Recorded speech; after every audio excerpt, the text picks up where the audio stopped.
തിയേറ്ററുകൾ പൊട്ടിച്ചിരിയുടെ പൂരപ്പറമ്പാക്കി മാറ്റുക എന്നത് അത്ര എളുപ്പമുള്ള കാര്യമല്ല. എന്നാൽ നർമ്മത്തിലൂടെ വ്യത്യസ്തമായ കഥാപാത്രങ്ങളെ മലയാളികൾക്ക് സമ്മാനിച്ച സംവിധായകനാണ് ഷാഫി. സംവിധായകൻ സിദ്ദിഖിന്റെ അനന്തരവനും റാഫിയുടെ അനുജനുമായ ഷാഫിക്ക് സിനിമയിലേക്ക് കടന്നുവരാൻ ബുദ്ധിമുട്ടുകളൊന്നും ഉണ്ടായിരുന്നില്ല. എന്നാൽ ജനങ്ങൾക്കായി ഒരു സംവിധായകന്റെ കുപ്പായമണിഞ്ഞ് അദ്ദേഹം എത്തിയപ്പോൾ പിറന്നത് നിരവധി ഹിറ്റ് ചിത്രങ്ങളായിരുന്നു. മലയാളത്തിൽ കോമഡി സിനിമകൾക്ക് പുതിയ മുഖം സമ്മാനിച്ച സംവിധായകനായിരുന്നു ഷാഫി. സിദ്ദിഖ് ലാൽ, റാഫി മക്കാട്ടിൻ, രാജസേനൻ എന്നിവരുടെ അസിസ്റ്റന്റായി എത്തിയ ഷാഫി 2001 പുറത്തിറങ്ങിയ വൺമാൻ ഷോയിലൂടെയാണ് ആദ്യമായി സംവിധായകന്റെ കുപ്പായം അണിയുന്നത്. ഈ ചിത്രം മികച്ച വിജയം തന്നെ നേടിയിരുന്നു. പിന്നാലെ 2002 പുറത്തിറങ്ങിയ കല്യാണരാമൻ ഷാഫി എന്ന സംവിധായകനെ ഒരു ബ്രാൻഡായി ഉറപ്പിച്ചു കഴിഞ്ഞിരുന്നു. എത്ര കാലം കഴിഞ്ഞാലും എത്ര തവണ കണ്ടാലും മതിവരാത്ത ഒരു ചിത്രമായാണ് കല്യാണരാമൻ മലയാളി മനസ്സിൽ നിലനിൽക്കുന്നത്. അങ്ങനെ 6 സിനിമകളാണ് പരാജയം തൊട്ടു തീണ്ടാതെ ഷാഫിയുടെ സംവിധാനത്തിൽ ഒരുങ്ങിയത്. വൺമാൻ ഷോ, കല്യാണരാമൻ, പുലിവാൽ കല്യാണം, തൊമ്മനും മക്കളും, മായാവി, ചോക്ലേറ്റ് എന്നിവയാണ് ആ ചിത്രങ്ങൾ. കുറച്ചു നാളുകൾക്ക് ശേഷം പുറത്തിറങ്ങിയ മേരിക്കുണ്ടൊരു കുഞ്ഞാടും, 2 കൺട്രീസുമൊക്കെ റിപ്പീറ്റ് വാല്യൂ ഉള്ള ചിത്രങ്ങളായി തന്നെയാണ് പ്രേക്ഷകർ കണക്കാക്കിയത്.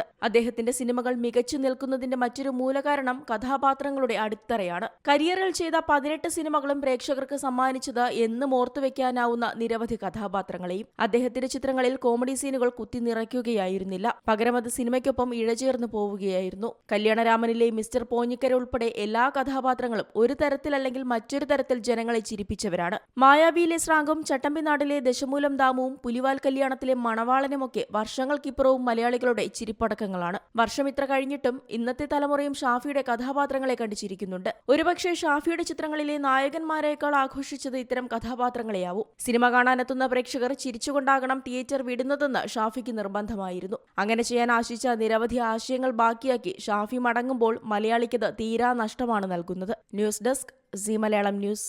ഏറ്റവും പുതിയ വാർത്തകളും വിശേഷങ്ങളും വിരൽ തുമ്പിലറിയാൻ സീ മലയാളം ന്യൂസ് എല്ലാ ഡിജിറ്റൽ പ്ലാറ്റ്ഫോമുകളിലും ലഭ്യം.